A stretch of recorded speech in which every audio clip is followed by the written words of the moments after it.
কর্মব্যস্ততার এই জীবনে কোনো কিছুর সময় মিলিয়ে উঠতে পারি না। যেমন আমার বান্ধবী অনেক দিন ধরে বলছিল দেখা করার জন্য, কিন্তু সময় বের করতে পারছিলাম না। তাই একদিন স্কুল থেকে ফেরার পথেই ওর সাথে দেখা করে নিলাম।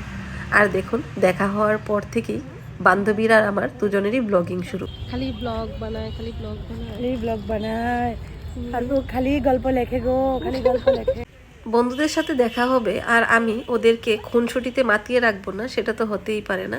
যেহেতু আমার বান্ধবী একটা চাদর কেনার জন্য ভুটিয়া মার্কেটে গিয়েছিল, আর ওরা ঠিকভাবে বাংলা বলতে পারে না, তো ওদের সাথে আমার বান্ধবী যেভাবে আধা বাংলা আর আধা হিন্দিতে কথা বলছিল, সেটা নিয়েই ওর সাথে অনেকক্ষণ খুনসুটি করলাম।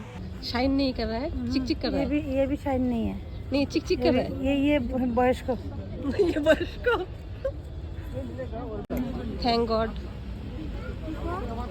Marketing complete. चिक चिक तो नहीं मिला।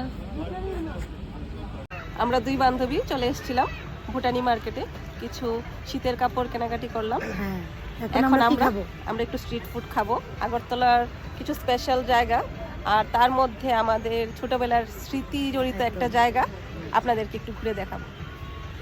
তো এখান থেকে আমরা সোজা চলে গেছিলাম আমাদের শহরের সিটি সেন্টারে। ওখানে প্রথমে ইয়েসে ঢুকে ও কিছু গ্রোসারি আইটেম কেনাকাটা করলো, তারপর আমরা কিছু খাওয়া দাওয়া করলাম। খাওয়া দাওয়ার পর আবার মার্কেটিং। যে জায়গাটায় আছি সেটা হলো আগরতলার প্রসিদ্ধ সিটি সেন্টার। সিটি সেন্টারে আমার বান্ধবী কিছু গ্রোসারি শপিং করেছে। এখন আমরা একটা কিছু খাই। চলো, বেশ করে আমার চাল তো আমরা স্ট্রিট ফুড খাওয়ার জন্য চলে এসেছি। এসে গেছে আমাদের ভেজ পকোড়া আর মাটির ভাড়ে চা। আর এই যে দেখুন, আমার বান্ধবী মার্কেটিং করেছে। এই যে ব্যাগটা আছে সেটা আরেকটু হলেই ফেটে যাবে। চিৎকার করে বলছে আমার মধ্যে আর মাল ঢুকিও না, আর মাল ঢুকিও না। আর হালকা কিছু খাওয়া দাওয়ার পর আমরা ঢুকে পড়লাম ট্রেন্ডস ফুটওয়্যারে, কারণ আমার বান্ধবী জুতো কিনবে। আর জুতো কেনার কারণটা আপনারা ওর মুখ থেকেই শুনে নিন। একদম সিলেকশন পাহাড়ে ঘুরতে যাবে, সেই জন্য পাহাড়ের জুতা নিয়ে নিয়েছে। একদম পুরো সেলিব্রিটি এখন নেবো না করে নিয়ে নিলাম। নিয়ে নিয়েছে। অ্যাকচুয়ালি খুব ভালো অফার চলছে ট্রেন্ডসে, তো না নিয়ে আর পারলাম না। সেই 5টা থেকে মার্কেটিং করছি, অনেকগুলি ব্যাগ হয়ে গেছে। এখন আমরা আরেকটু ঘোরাঘুরি করে বাড়ি চলে যাব।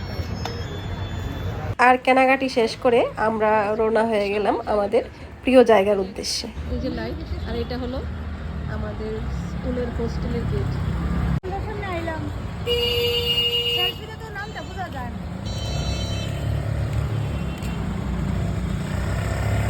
জীবনের 7টা বছর এই রাস্তা দিয়ে হেঁটে হেঁটে আমরা স্কুলে গেছি।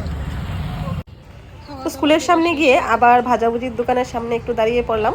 ওখান থেকেও আমরা কিছু ফ্রাই আইটেম নিয়ে নিলাম। ভিডিওতে আমাদের সঙ্গে থাকার জন্য অনেক অনেক ধন্যবাদ। দেখা হচ্ছে আবার পরবর্তী কোনো একটা ভিডিওতে। Thank you so much.